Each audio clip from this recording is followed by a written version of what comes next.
que la pregunta es por Sí, la despenalización, según entiendo, ¿no, Gloria? bueno, Sí. Exactamente. bien. Entonces, despenalización del aborto, yo hablaba de legalización. Primer bloque entonces, Agustín, tus 6 minutos.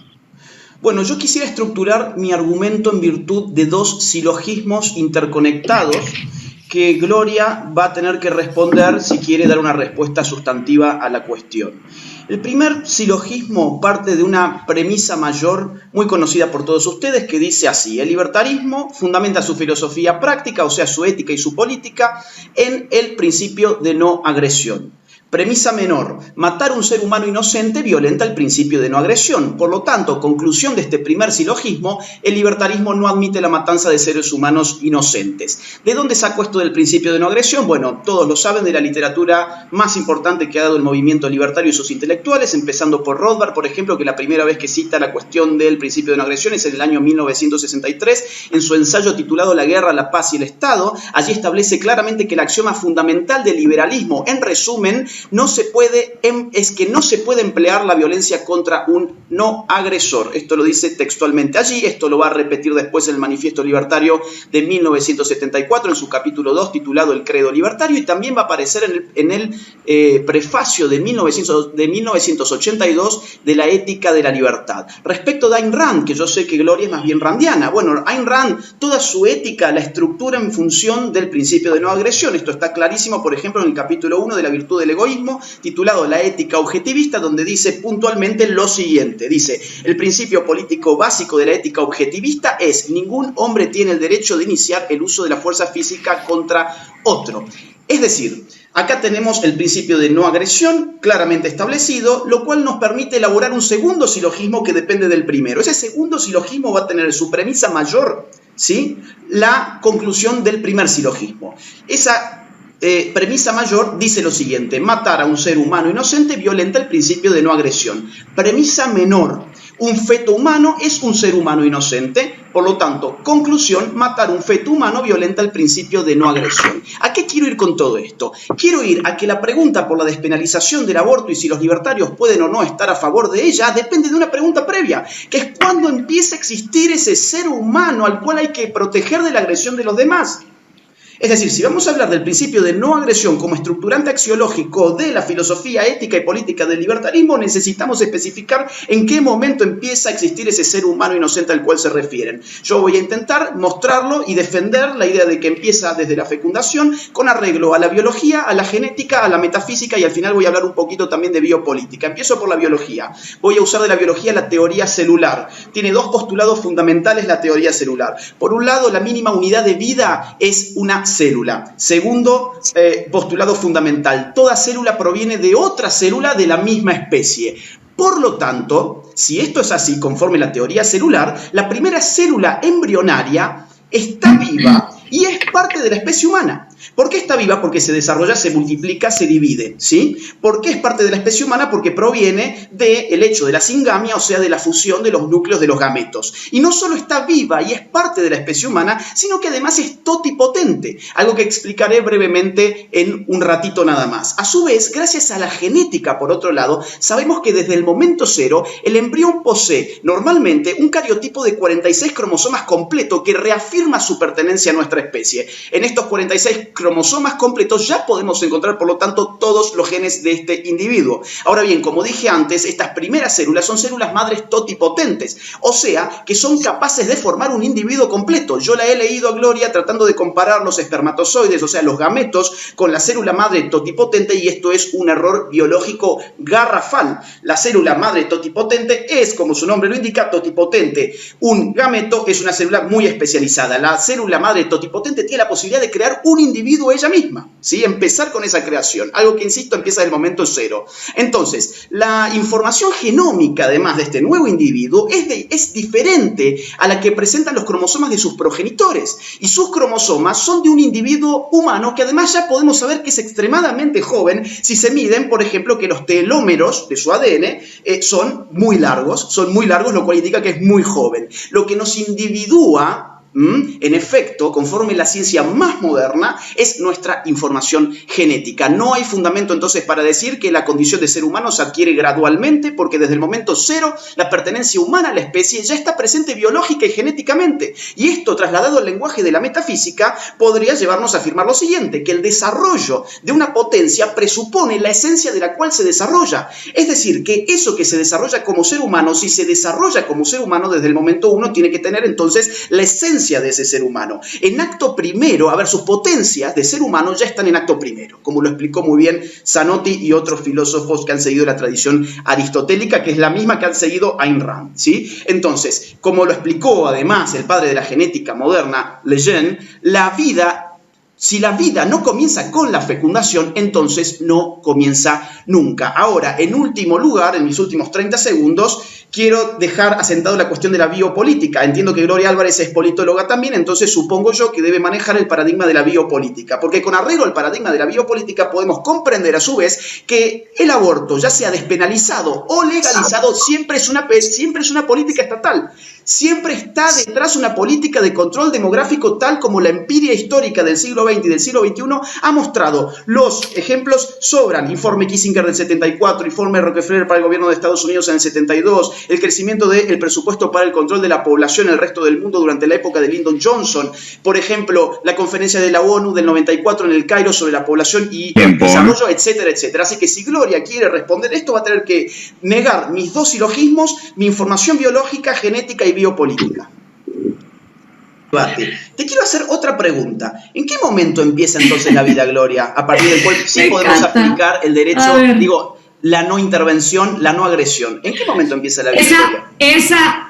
Esa es otra de las grandes farsas que tú te has encargado de promulgar y que toda tu gente, por no leer libertarianismo, también promulga. Ningún libertario, ni pro-choice ni pro-vida, niega que la vida empieza en la concepción. Es el estatista. Gloria, ¿cuándo empieza la vida? En la concepción. Nunca se ha negado. Entonces, mira quién está ahí arriba. No sigan. ¿Hay vida humana? Por supuesto que hay vida humana. Claro que la hay. Y entonces, ¿por qué no le aplicas el principio de no agresión a ese que de eso va a salir un gato? ¿Por qué no le aplicas el principio de no agresión a ese Porque no soy yo la que está abortando a Agustín.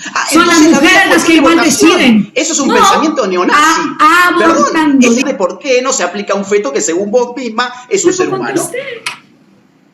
No lo has aplicado, no has aplicado todo ese conocimiento. No te lo contesté. Has citado, a ver, ¿quién los libertarios, ha sido una...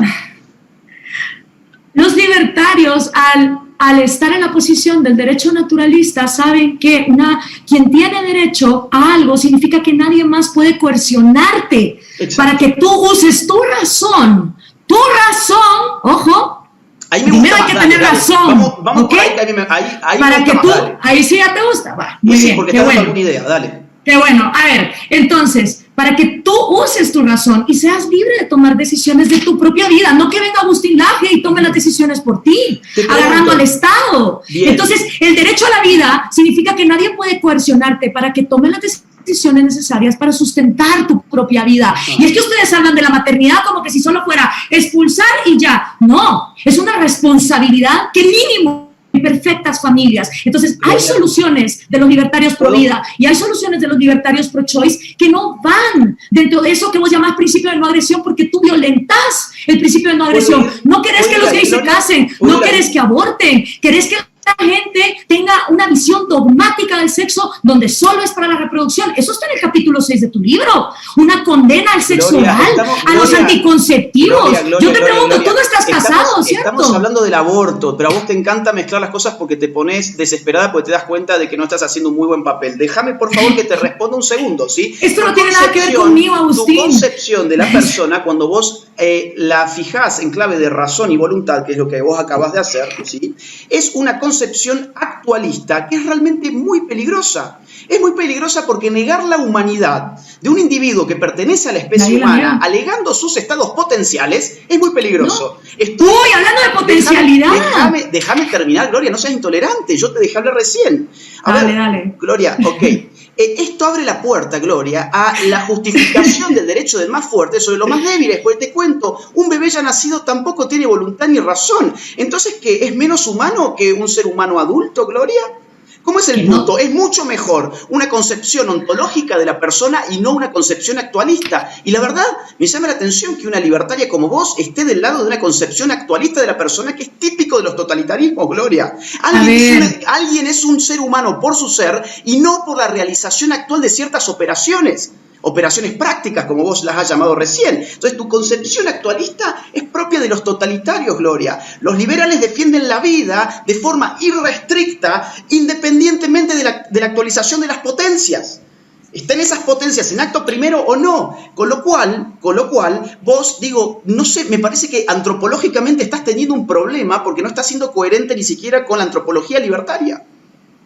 Explica que ningún libertario está a favor de lo que sí sería un asesinato después del tercer trimestre, porque ahí hay viabilidad. Entonces, el libertario, el momento en que concibe que pasamos a un asesinato es en el tercer trimestre, porque hay viabilidad. Mientras el feto pueda ser sacado, y yo sueño con el día en que la ciencia avance tanto, si la iglesia lo permite y la deja de joder, a que el embrión se pueda sacar incluso desde el segundo uno, que los hombres como tú se puedan embarazar y que entonces cada quien tome la decisión individual de qué hacer. Para allá vamos, y los libertarios... Gloria, ¿puedo tomar? Dentro de poco es completamente relevante. Tú es el que lo ha vuelto a poner en tema. Dame una más para este momento que fue creo que lo más interesante de estos 20 minutos. Dame una más. Si le parece, tenemos 5 minutos más. Mira, 5 minutos más y cerramos. Okay. Mira, Gloria, a ver. Vos estás usando, si mal no entiendo, la doctrina aristotélica de acto y potencia. ¿Puede ser? No, ese es justnaturalismo. No, bueno, aquí Gloria. A Rand la guardé. Hoy sí no saqué a Rand. Bueno, sacala. ¿Saben por qué? Te voy a decir por qué. Porque Rand decía que los libertarios, precisamente por permitir estas incongruencias, permitían que se colara gente fascista en el movimiento. Ok, Gloria. Pero por otro lado, lo que vos has leído presupone una doctrina aristotélica de acto y potencia. Es decir, donde no se sacrifica la actualidad por la potencialidad. El feto, como es inviable dentro del útero materno, no sería realmente un ser humano por su inviabilidad. A ciertos meses. O sea, por y cada vez menos. Sí, Gloria, espera, ¿puedo? No sería... Gloria, ¿puedo? Perdón, solo te voy a decir una cosa. Déjame hablar un poquito. Sujeto de derecho. Gloria, te acabo de escuchar todo. Sujeto de derecho. Dale. Está bien. Déjame redondear la idea, por favor. Ya después intervenís. Dale. Mira, a ver, vamos a ver. Vos presuponés la doctrina aristotélica del acto y la potencia cuando me decís que el feto en todo caso puede llegar a ser considerado un ser humano que tiene derechos cuando es viable, o sea, cuando sus potencias se actualizan a partir del mes, que creo que me dijiste, número 3, el trimestre tercero, ¿sí? Ok. Sí. Ahora bien, vos sabrás, como randiana, y aparte escuché que estás haciendo un posgrado en un instituto de Ayn Rand, sabrás muy bien que la doctrina aristotélica del acto y la potencia refiere al cambio. De hecho, Aristóteles le está respondiendo a Heráclito y a Parménides, ¿sí? Entonces, ¿qué ocurre con esto? ¿Qué ocurre? Que el cambio que explica la potencia y el acto puede ser un cambio accidental o puede ser un cambio sustancial. El problema es que los cambios accidentales, y esta es la clave, son cambios graduales y los cambios sustanciales son cambios instantáneos, como la degradación o la corrupción, mejor dicho, de una materia. Bien, entonces, o sea, ¿qué estás diciendo? Espera. ¿Cuál es el punto de inflexión? ¿Cuál es el punto de inflexión en la cual hay un cambio sustancial? La genética y la embriología ya lo saben, es el momento de la fecundación donde los dos gametos se unen, hay un nuevo ser de la especie humana, un cigoto que se desarrolla, etcétera, etcétera. Ahora bien, todo el desarrollo y toda la actualización de sus potencias son meros cambios accidentales de un mismo sujeto humano. Ahí no hay cambio sustancial. Por lo cual, eso que vos has leído y has argumentado recién es falso desde la propia doctrina aristotélica que está implícita allí y que vos utilizás como randiana. Y cosa que me parece muy bien. A mí me encanta Aristóteles también. Ahora, el problema es que está mal, ¿te das cuenta? Y puede equivocarse Walter Block, y puede equivocarse Murray Rothbard, puedo equivocarme yo y podés equivocarse vos. No importa. Ok, menos mal. Puedo puedo equivocarme yo y vos, pero para eso te escuché todo el tiempo. Según tu visión, la persona es persona cuando actualiza sus potencias volitivas y racionales. Ahora, eso es una concepción totalmente errada. La ontología de la persona encuentra que una persona es que un ser humano es un humano por su ser y no por la realización actual de ciertas operaciones. Por eso, para defender a todos los seres humanos, no podemos andar discriminando entre este ser humano tiene razón, uso de la razón, este no lo tiene. Este tiene uso de la voluntad, este otro no lo tiene. Porque así se han cometido los mayores genocidios de la historia. No. Los colectivismos han cometido los mayores genocidios de la historia teniendo una antropología y una metafísica como la... Ahora bien, el libertarismo fundamenta su filosofía política y su filosofía ética en el principio de no agresión. Premisa general. Premisa particular, matar a un ser humano inocente violenta el principio de no agresión. Por lo tanto, el libertarismo no admite la matanza de seres humanos inocentes. Segundo silogismo, matar a un ser humano inocente violenta el principio de no agresión. Premisa menor, un feto humano es un ser humano inocente. Por lo tanto, la conclusión es matar a un feto humano violenta el principio de no agresión. Este fue el corazón de mi argumento que lamentablemente, según entiendo, ni siquiera ha habido intención de ser respondido. Se ha dicho del otro lado que la vida humana empieza desde la concepción, que el feto en efecto ontológicamente es un ser humano y sin embargo por alguna razón mágica el feto, bueno, a ese sí se lo puede descartar, se lo puede reventar, el principio de no agresión no cuenta ahí, lo podemos descuartizar dentro del útero de la madre, lo podemos aspirar hasta que reviente en 1000 pedazos y además por otro lado presenté argumentos biopolíticos que tampoco fueron contestados.